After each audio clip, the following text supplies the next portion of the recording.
Warning: this video contains clips and excerpts of a humorous nature not normally found in math class. These are intended to fight the adolescent condition known as short attention span, found heavily in the modern teen, especially when in school. The only thing you should attempt at home is the math. The rest, you just laugh at. Welcome to another edition of AT Math. Today, we start Chapter 4. So, today, 4.1, Graphing Relationships. Why it's more fun than a slip and slide that ends up in a big pool.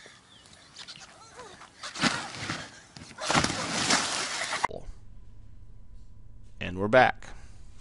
First thing we're going to talk about with graphing relationships is we need to know what a relationship is. So, a relationship means how two or more things interact. Case in point, if two people are in a relationship, that is what actions between two people, whether it be a friend relationship or otherwise. Now, we will normally illustrate this with a graph. So this relationship in question will be about temperature. As you see, the temperature is here, whether it being 0 or less or more, and what month it is. So in this case, the graph illustrates the rise in temperature over the summer and the lowering of temperature in the winter. Like most things, is obviously cyclical. This would be for the northern hemisphere, of course, as the southern would be reversed. Now we will look at the basic graph and make an observation about the relationship. So notice, at the beginning, it seems like something is below 0. For a while it stabilizes, then it increases, stabilizes, and keeps going. So in this case, it seems the temperature was below 0 at the start, but over time the temperature rose as time went on. However, so it's not a steady increase though. So there is obviously an increase, but what causes these flat periods, significant flat periods? A more detailed look would tell us that though the temperature does rise throughout the graph, there's also times when the temperature seems to stay stable for a long time. So the question becomes, why is this temperature stable? And there you make your assumption or your inference or your guess. The hard part of collecting data and putting it in a table is then determining the relationship that exists between the two, if any. For about a decade, there was serious debate about whether or not global temperatures were warming, and if they were, why. In fact, the debate still carried on. Some people say the science is completely settled, others have different opinions. So, and they'll take different graphs to prove their point. Well, in this case, what we have is we have an obvious increase, but what are these stable points for? Well, we know that the temperature of either the outside, something placed in the outside, or an object that was heated up, went up over time. So clearly something made it heat up, whether it was the object itself, something around the object, something made it increase in heat. However, it did not increase in a completely gradual manner. So clearly something manipulated the temperature change. My guess? Maybe it was a frozen chicken that was placed in cold water to thaw out. This may be why the temperature went above the freezing point, 0 degrees Celsius, but stabilized for a while. And then it was put in a cooking pot where the temperature rose gradually until it reached the set temperature of the oven, where the temperature stabilized again. The last spike in temp, maybe it was basted in hot butter or something like that. Although it wouldn't be this high up, because 100 degrees Celsius is 212 degrees Fahrenheit, which is the temperature that water turns into steam. So maybe it was something that actually was steamed and somehow got even hotter because the temperature just keep.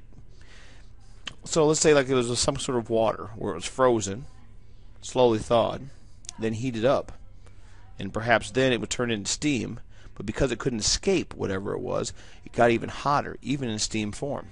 So it's possible. Well, where am I ever going to use this in real life? Well, angry baby. Turns out that we take analysis of things all the time. By doing this, we can help make better predictions that make or save time and money based on making the right choices. So in other words, if we can see something ahead of time, we can make changes that can be more efficient, thus saving us time and money, especially if you're a company. We'll take an example of that. Fred wanted to make money by selling lemonade. However, he's unsure of how much to charge for each glass he sells. So he tries many different prices and keeps track of his overall money that he makes. So look here, Fred charges, let's say, 50 cents a cup. He sold 60 cups of it, and he makes 30 bucks. 25 cents a cup, sold 100 cups, he made $25. Now wait a minute. He sold more cups to be sure, so how come he only made $25? Well, because he only charged half as much. Here he charged 75 cents a cup, he only sold 40, because it might have been too much for some people, but he still made $30. $1 a cup, he only sold 20. 1 cent a cup, he sold 150, but notice he only made $1.50. And $5 a cup, he sold 0, because who's going to pay $5 for a cup of lemonade? Please. So you have to be careful how you make the graph, though, because what if I just showed you this graph here? If I was just trying to tell you how many cups were sold, well, then clearly this graph shows that the 1 cent is the big winner. They're like, well, if you sell lemonade for 1 cent, you're going to sell 150 cups. So that's the way you need to go. But based on this graph, it seems that if you want to make more sales, then charge as little as possible, which is actually true, but what we want is this. We want to compare money made in dollars versus the cost of a cup. So you see, yeah, 1 cent may have got all the sales, but you didn't make much money because you just sold them for a penny each. And $5, you got nothing because nobody bought any. But in between here, we start seeing where you start making more money, because as you charge more reasonably, sales are more reasonable, and when you find that sweet spot where you get the most profit. Seems like Fred made most of the money by selling his lemonade for 50 cents or 75 cents. Notice how either way we're at 30. Based on this data, he might want to choose either amount. Or once he's, well, we get there, if he has to choose 50 or 75, I'd probably tell him to charge 75, because he has to make the lemonade and he has to use cups to serve it to people. So if he sells less cups but makes just as much profit, he actually makes more profit because he didn't spend as much money on the cups and the drink. But if you see a general shape forming here, you'll know that 50 and 75 probably isn't the top mark. So when he sees the curve that is formed on the graph, he may try 60 cents to get a higher dollar yield still. Although yield's not spelled, right? Maybe it's IE. There we go. So a higher dollar yield still. So if you take a look here, as I arc this thing, my estimation based on the data is that 60 cents is that sweet spot where you get the most money. Now, based on this graph, you may only make $32 profit, but why not make $2 more than making $2 less? All you need to do is to compare the data, see the sales trend line, and there you go. Well, who cares? This young lady doesn't even like lemonade. Well, then let's talk about a subject that you may like more, like the iPad. Question for you. How did Steve Jobs come up with the different pricing for each individual iPad, as seen here, for the 16-bit, 32-bit, and 64-bit? And by the time you're probably watching this video, the technology's probably changed where 64-bit's probably not the top end anymore anyway. But this was when the iPad first came out. And notice how it had Wi-Fi and Wi-Fi plus 3G. And I believe right now the iPhone just came out with a 4G or 5G new offering, only a year or two later. Well, that's an iPhone, not an iPad. I digress. Anyway, so how did Jobs come up with the pricing for the different iPads? Well, if you said it's because that is what it cost him to make, then you would be wrong. What? Look, I know since Steve Jobs recently passed away, everyone's trying to make him into Saint Jobs. But he was really a businessman like any other, and like any good businessman, the first priority is to make a profit, and really the bigger profit the better. So, what any company does is they charge the customer based on what the public thinks the product is worth. So if the people thought that the iPod would be worth $500, then the price would be $500, or iPad, iPod, whatever. If they thought it was going to be worth $1,000, then the price would be $1,000. So Apple does a bunch of surveys and other marketing tools to come up with the prices for each iPad offering. So in other words, they ask yourself, how much would you pay for this? And they take a general sample. And what they do is they go ahead and compare that with how much each price offering is going to be. So if they project how much total revenue they're going to make based on what they charge, they're like, oh, this is the top one. So iPad's going to be $500. And the cost of an i16G Wi-Fi iPad at the time that I purchased one was $500. So as they find for this model the price of $500 each, will indeed maximize their profits. Now it's time for a short commercial break.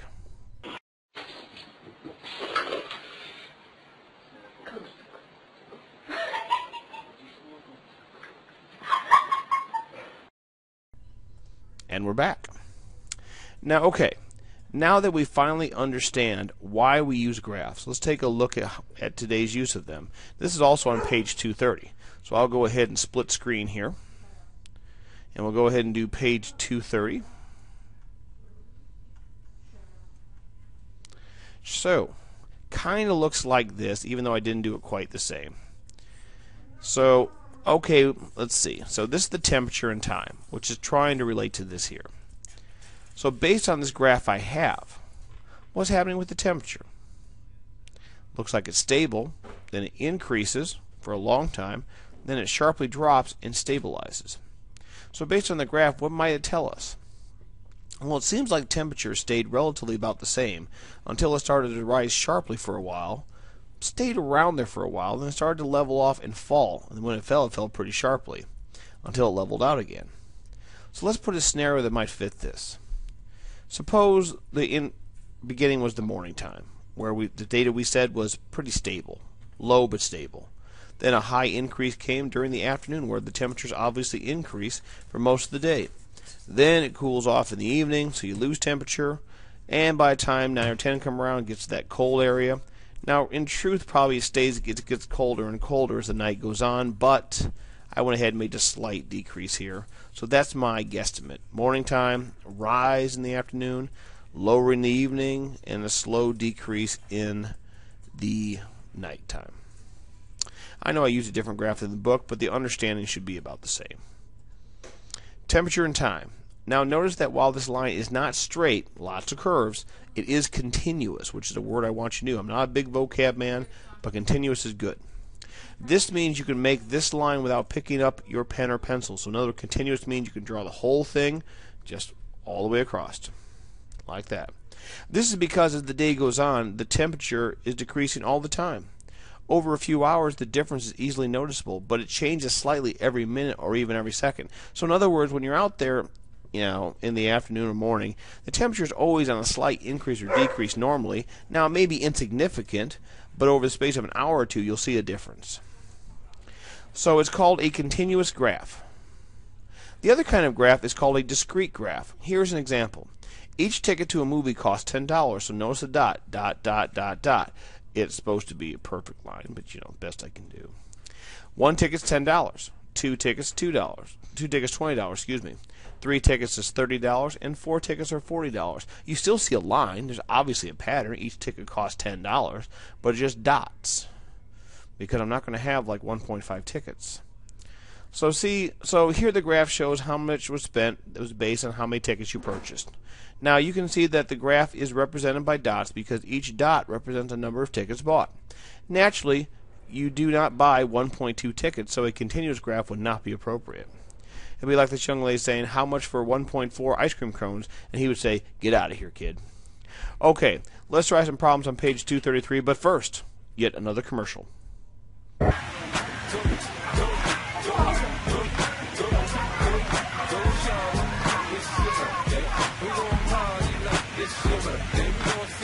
And we're back.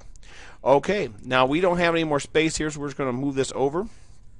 233. And the reason I do this, by the way, is to make sure you're actually taking notes.